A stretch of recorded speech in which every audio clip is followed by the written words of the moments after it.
pieds des apôtres. Pierre lui dit, Ananias, pourquoi Satan a-t-il rempli ton cœur au point que tu aies menti au Saint-Esprit et gardé une partie du prix du champ?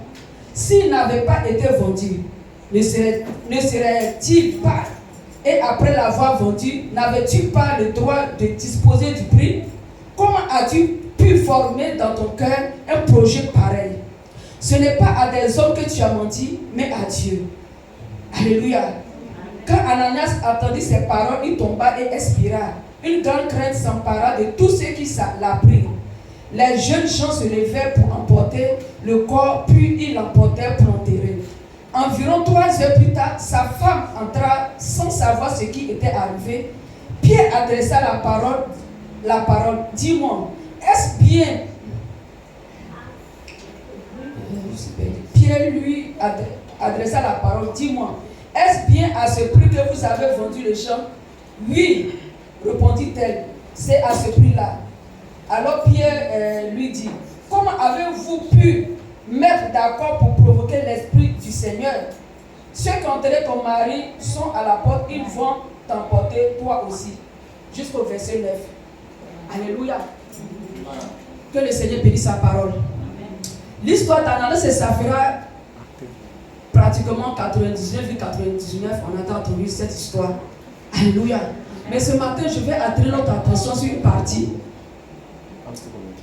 Amen.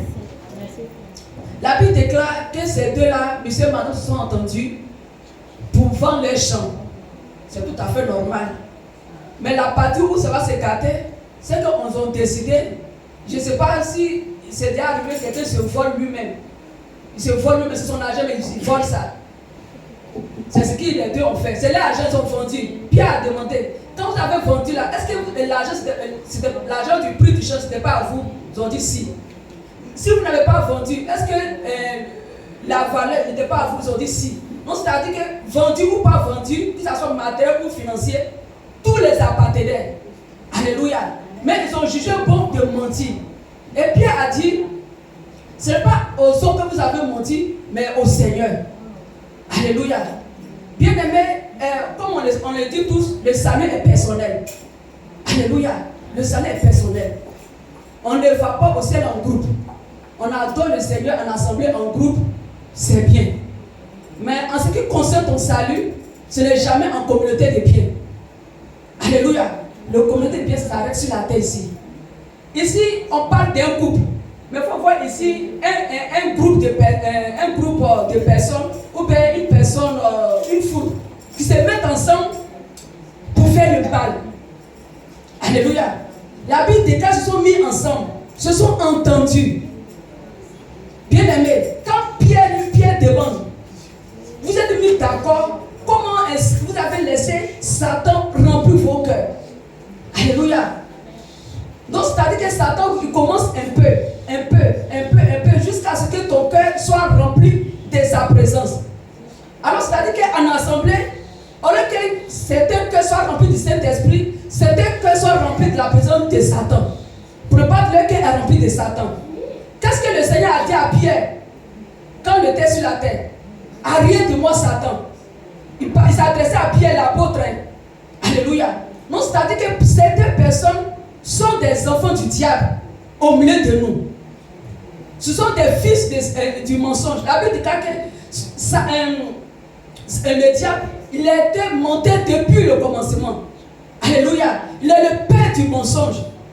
Donc celui qui ment, il a pour père Satan. Alléluia.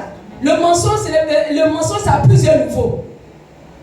Le mensonge, ça a plusieurs niveaux. Mais ce niveau-là, c'est vraiment dosé, comme on le dit. Alléluia. Ils se sont mis d'accord.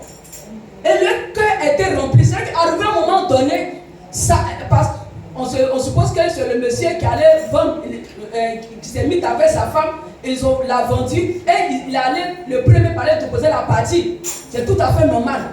Alléluia. Mais ils se sont mis d'accord pour mentir. Chose très grave. Très très grave. Et lorsqu'ils ont menti, la femme, c'est que l'un n'aime pas la présence de Saint-Esprit, dit non, mon mari ou bien ma femme. C'est vrai que peut-être on a des projets propres à nous, donc ils avaient des apôtres, parce qu'à l'époque, la Bible déclare qu'ils n'avaient pas d'indigents, n'avaient pas de pauvres. Tous se mettaient ensemble et ils partageaient selon les besoins de chacun. Donc, selon les besoins, ils pouvaient dire, Pierre ou bien Paul, regarde cette face-là, c'est bien vrai qu'on a vendu, mais voici nos effets. Donc, nous, on va prendre pour s'occuper de nos affaires, parce qu'on en a trop. Ils avaient le droit de disposer comme ils voulaient de cet argent. Alléluia.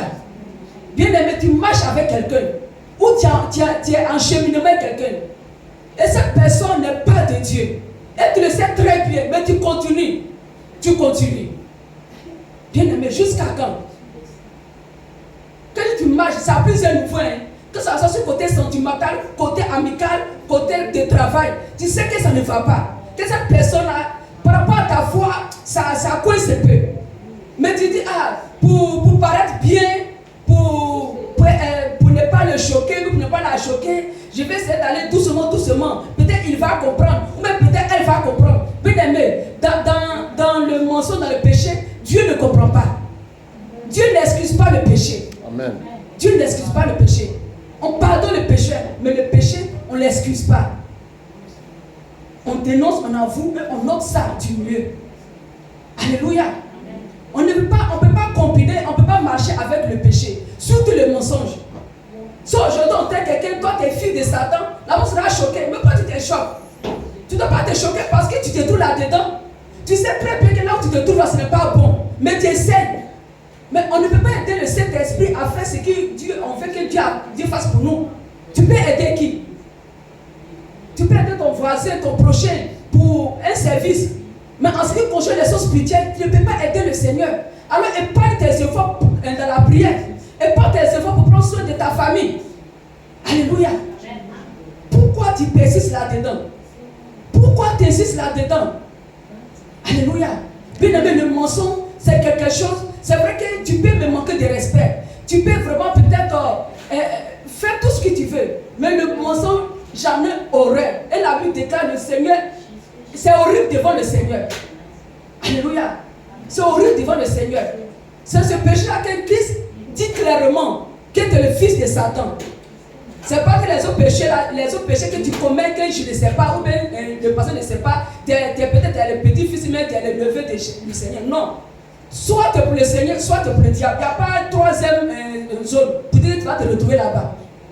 Il n'y a pas une troisième zone pour dire que tu vas te retrouver là-bas. Pas du tout. Alléluia.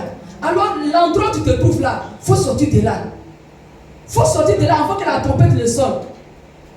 Des fois, on insiste pour ne pas que, peut-être par expérience, ce que j'ai vécu, mais ce que j'ai vu, pour ne pas que ça t'arrive, tu crois que c'est ta vie privée. Donc, toi aussi, tu as une vie privée. Mais qu'est-ce que tu as fait de la vie du Seigneur qui a coulé, qui a été donné la gloire pour toi? Alléluia. Si ton père le faisait, pourquoi il ne l'a pas fait? Si ta mère qui t'aime tant ne pouvait le faire, pourquoi il ne l'a pas fait? Alléluia. Et lorsqu'on essaie de gratter un peu, c'est ta vie privée. Mais si ta vie privée reste chez toi à la maison, reste chez toi à la maison, tu fais ce que tu veux.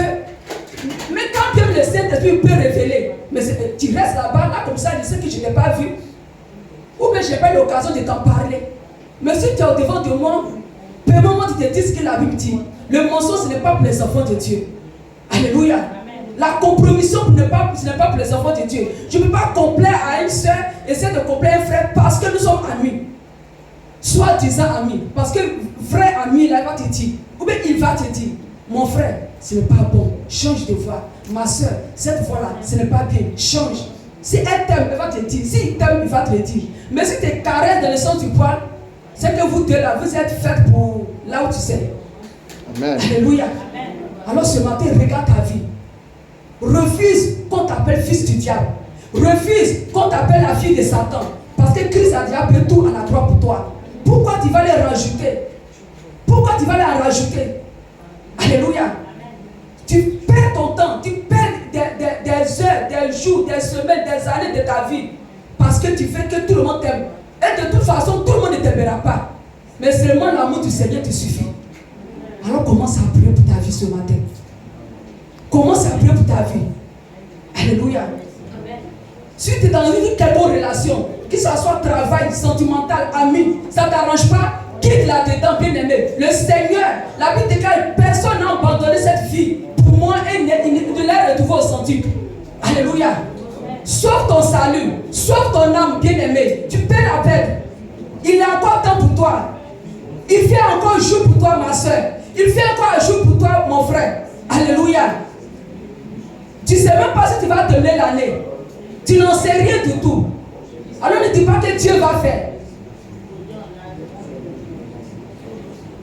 Ne dis pas que Dieu va faire. Et n'aie pas cette fausse parole pour dire que le Seigneur fait grâce. Ah, tu sais que ta vie est remplie de douleurs. Tu sais que ta vie est remplie de choses que le Seigneur n'aime pas. Et tu ne fais que dire Dieu va faire, Dieu va faire. Qu'est-ce que Dieu va faire? Si tu refuses d'abandonner cette vilaine fille. S'il peut dire ça comme ça. Alléluia. Prie pour ta vie. Demande pardon au Seigneur. Au nom de Jésus. Implore la grâce du Seigneur. Le mensonge n'est pas de notre partage. Refuse le mensonge. Refuse le mensonge. Refuse